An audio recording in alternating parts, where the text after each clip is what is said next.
Guys, I really screwed up. I started this YouTube channel back in 2016 to document and share my journey building up and wheeling my 1989 Toyota pickup. I was young and had very limited experience turning wrenches. In fact, everything that I shared on this channel, I was actually learning while I was in the process of filming it. I had no idea what I was doing. And over the years, the truck has evolved. And so has my skill set. The truck went from being completely bone stock to this incredibly capable machine. And it all started back when I did the original 3.4 swap. The addiction just took over. Soon after I did the manual swap, I supercharged it. I put lockers in the front and rear. I got dual transfer cases and so much more to this pickup. We have grown so much here, and it has been incredibly awesome to see the comments from you guys saying that I've inspired you to build your own rig, learn new things, and tackle your own projects with the confidence gained from watching Dirt.Garage videos. I have introduced countless new rigs to the channel over the years, both my own rigs and rigs that my friends own. We have embarked on crazy adventures, met new people, and gained incredible new friends. But the one thing that has been here since the very beginning is my 1989 Toyota pickup. I built this whole dang channel around the truck. And of course, I just couldn't leave the truck alone. Eventually, I grew bored of the supercharged 3.4 and craved a whole new challenge. Something I have never done before and would really test my abilities. A V8 swap. Why not? It can't be that hard. Just think of the power. And I no longer have to put premium fuel in my truck.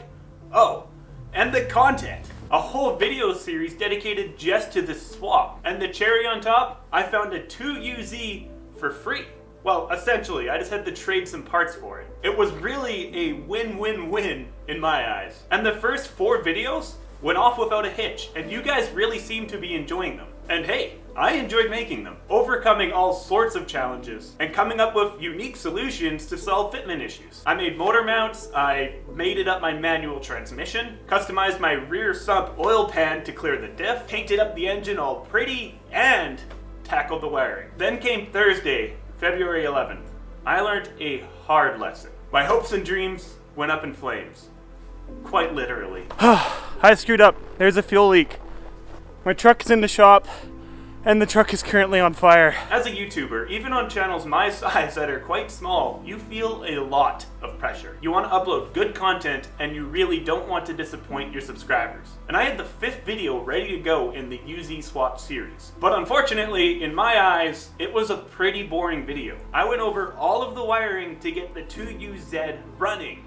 The only issue is it wasn't running. And the video felt incomplete because of that. And the only reason I couldn't get it running was because the flywheel wasn't here yet. The same flywheel I had shipping issues with a few weeks prior. And to my surprise, I got a shipping notification this day to say that my flywheel was out for delivery. So I quickly put up a poll in my YouTube community tab, asking you guys if I should delay the next day's video so that I can include actually starting the truck, or if I should just upload the video that was ready to go, that was just wiring, and have it up on time. You guys said you wanted to see it start, and to be honest, so did I. So that meant I had to get it running that night. And adding to the chaos, I had a live stream scheduled for 9 p.m. Flex Friday Live. This rush, the pressure I put on myself, was my first major mistake of the night.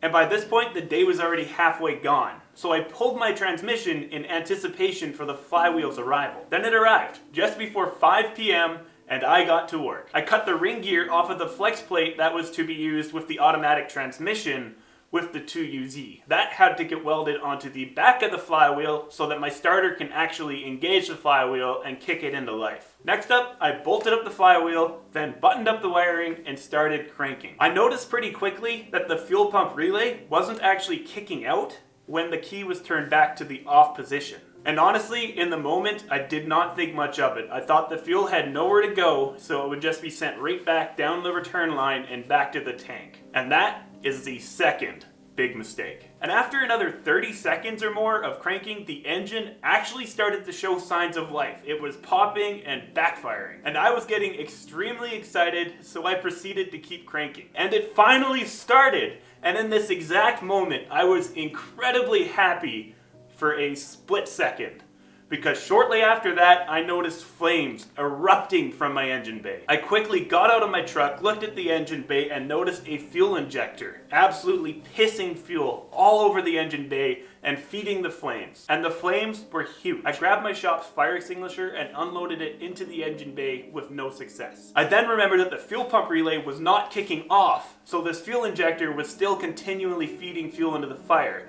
I disconnected my battery, then ran into the house, grabbed another fire extinguisher, yelled at my wife to call 911, unloaded the second fire extinguisher into the engine bay, but it didn't help. And by this point, the shop was so full of smoke, I couldn't do anything. I had to leave and just wait for the firefighters' arrival. They quickly got hold of the situation, got the fire put out in the truck, and rolled the truck out of the shop. They said that I was very lucky that I had the interior of the truck mostly gutted. I had the carpet pulled right back and I had the seats removed also. They said if that wasn't the case, the rest of the truck would have lit on fire and likely took the structure with it. And here we are. My truck is a s'more, and the new engine that I spent the last month and a half putting in is completely toast. Without tearing into it too much so far, the damage report is actually pretty minimal considering the situation. I need a new everything that attaches to either side of the firewall, including a new dash, air ducts, stereo, and all. Unfortunately, my front axle was very greasy before the fire because when I pulled the 3.4,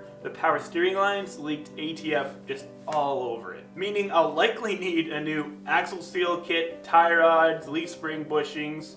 The e-locker actuator is definitely melted. The e-locker harness needs to be replaced. The brake lines are burnt, and so are the fuel lines. The carpet was on the inside of the truck, but as I said, it was pulled back. That being said, it will likely smell like smoke forever, and it currently is sitting in the truck completely soaked in fire extinguisher chemicals. So I'll probably need to replace that too. And of course, the big ticket item, I need another motor. I'll take a better look later this week, but I'm estimating the repair cost of this is upwards of $3,000, maybe more, but it really depends on the motor I find to put back in the truck. Now, I'm not giving up on the 2UZ or UZ swap series whatsoever. It is getting a UZ. We will rebuild. This truck will be back better than ever and with a UZ motor. This whole ordeal really made me take a step back and give a serious thought about safety. The shop is tiny, and in the middle of a project, I have parts scattered absolutely everywhere and there's barely any room for it. Seriously, it is a tight squeeze on either side of the truck and the fire could have easily spread to my workbench and up into the structure. And I am so thankful that it didn't. And over the past few days, I've been renovating the shop. I got rid of the two walls that were here, added a support beam, and now look, there is so much more room in here, and this should have been done ages ago if I was planning on working on vehicles in this shop, which is obviously what I was doing. Next up, I gotta grab a couple new fire extinguishers, and then I'll be ready to get back into action. I will never do a first start on an engine by myself anymore, and I will never put myself in a rush situation like that just to make a video. That was dumb. Thank you to everyone who has heard the news through social media and has reached out to me through DMs and comments.